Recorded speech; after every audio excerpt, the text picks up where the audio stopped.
block स्तरीय सर्वशिक्षा अभियान कर्मचारी गणधारणा 3 दफा दाबी नहीं गत 28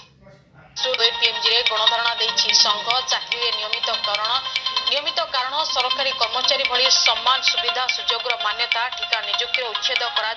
दाबी नहीं अड़ी बसी संघ सेपटे जदि सरकार यार कौन समाधान न करती आगामी दिन में धारणा तीव्रतर होगी संघ कही मुख्य 3टी दाबी अच्छी आमको चाकरी नियमित करवा सरकारी कर्मचारी भली आमको समान मान्यता दबा एवं आम मानकर जो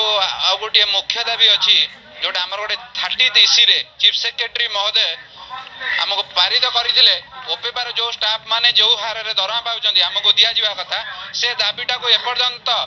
से प्रिंसिपल सेक्रेटरी हूँ कि एसपीडी सार महोदय हूँ से एपर्यंत करना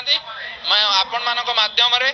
गणमाध्यम माध्यम माननीय मुख्यमंत्री को आम मेसेज देचु